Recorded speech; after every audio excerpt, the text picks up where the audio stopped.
HorrorDeconstruction.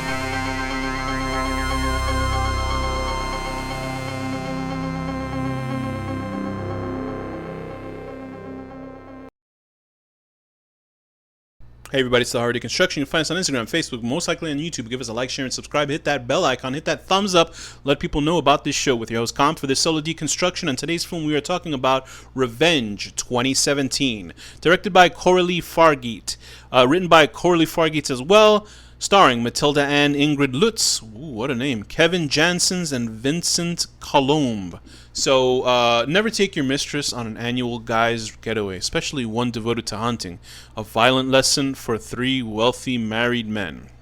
Okay, so that's I guess the official description of what the movie is about.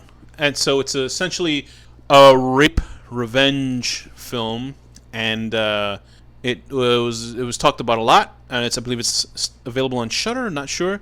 This film is a very poppy, techno-colory, bright, visually made revenge rape film.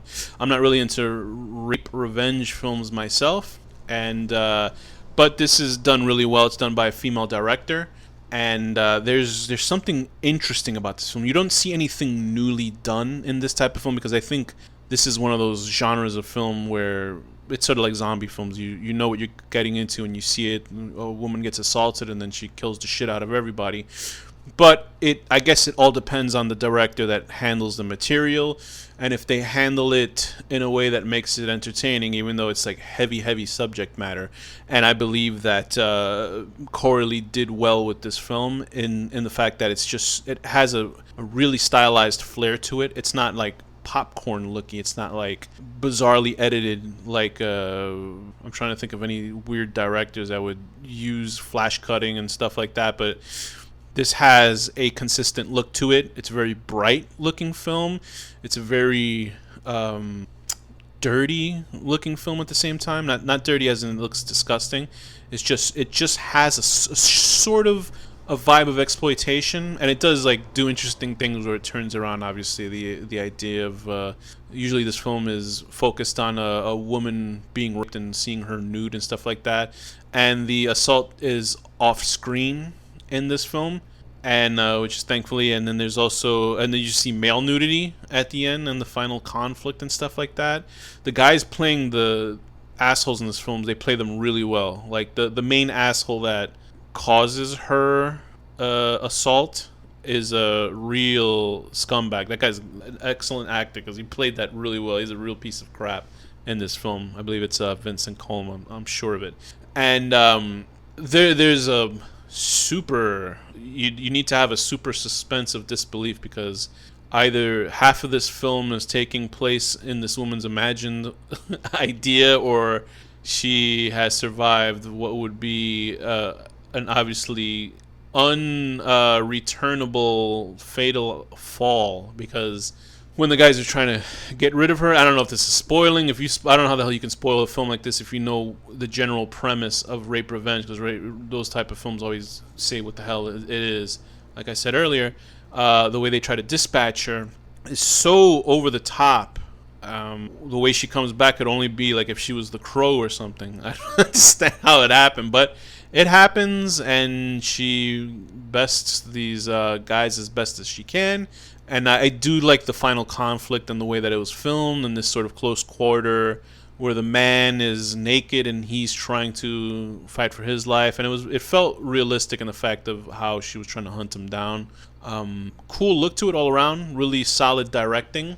Very good acting by everybody. You did feel for the main actress and her character and what she went through. Obviously, I think it's a given that you would probably do that for a character like this in her situation.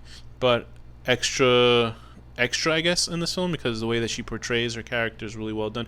She is the mistress of this guy who's a rich, snobby asshole, but like logic in any films, they have these people say stupid shit that gets them into the situation in the first place.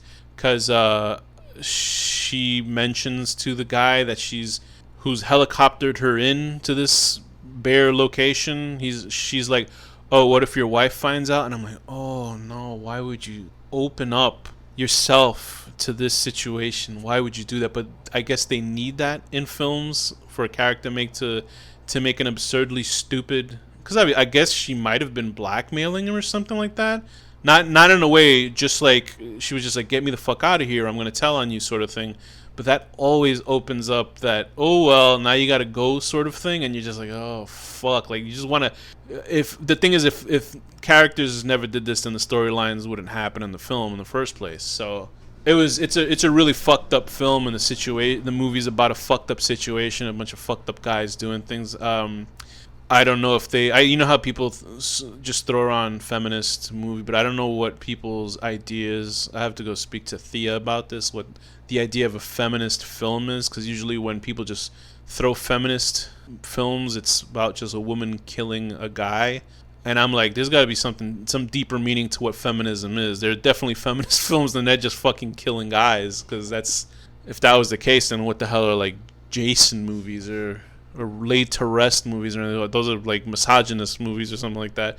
But I think that this works as a whole. As a film, it's entertaining for the type of material that it's dealing with. It's interesting that they keep that sequence out of the frame, and I guess because they don't want to upset people or something like that, which I understand, because there's no real need to see stuff like that. But I'm like a guy who doesn't find interest in sex scenes in the movie anyway. So just regular sex scenes, let alone an assault scene.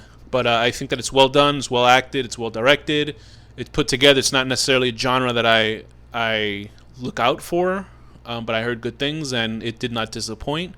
And it gets a little gruesome, and you want that in a revenge movie. So that's cool. So I would give this movie a 6.5 out of 10. Falling and falling and falling and falling and falling until you hit a tree, impaled on it. But you know what? I think I got enough in me to get these people. And with that, this has been the Horror Deconstruction.